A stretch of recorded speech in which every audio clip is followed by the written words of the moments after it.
आए गर्मी कस सीजन लूह मारे बदन ले तोर। आए गर्मी कस सीजन लूह मारे बदन ले तोर। लगा के फेयर लवली जान ले बे का पगली। लगा के फेयर लवली जान ले बे का पगली। आए गर्मी कस सीजन लूह मारे बदन ले तोर। आए गर्मी कस सीजन लूह मारे बदन ले तोर। लगा के फेयर लवली जान ले बे का पगली। लगा के फेयर लवली जान ले बे का पगली।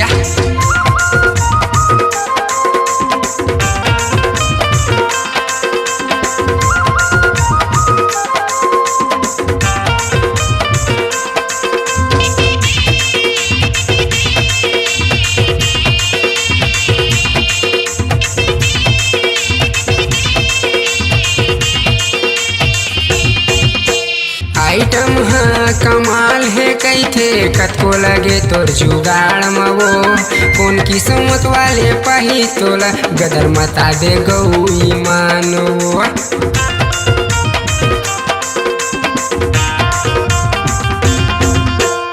आइटम हाँ कमाल है कैथे कतको लगे तोर जुगाड़ मवो। कौन किस्मत वाले पाही तोला गदर मता देते हैं ईमानो। कतको आशिक कुर्बान हवे पाछू मगोरी वो तोर। कतको आशिक कुर्बान हवे पाछू मटूरी वो तोर। लगा के फेयर लवली जान ले बे का पगली। लगा के फेयर लवली जान ले बे का पगली।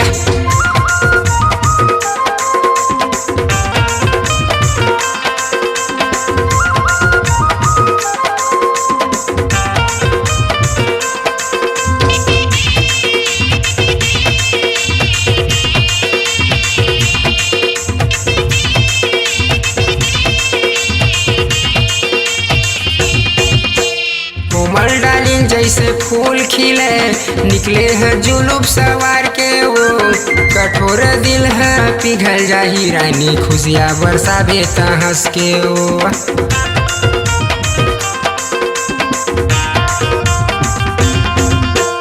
कोमल डाली जैसे फूल खिले निकले है जुलूब सवार के वो।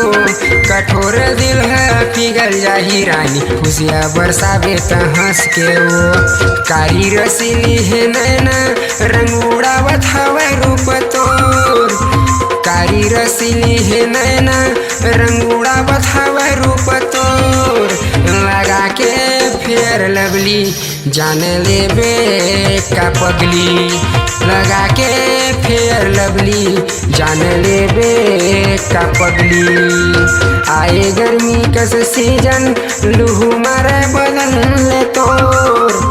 आए गर्मी कस सीजन लूह मारे बदन ले तोर।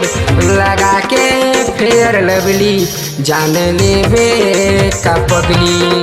लगा के फेयर लवली जान ले बे का पगली।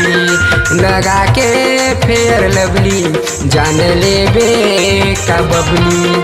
लगा के फेयर लवली जान ले बे का पगली।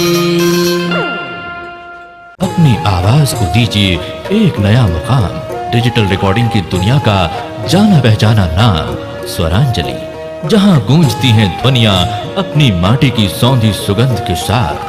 छत्तीसगढ़ी संगीत के विविध रंग जो पहुंचाते हैं पूरे प्रदेश में डिजिटल रिकॉर्डिंग के संग।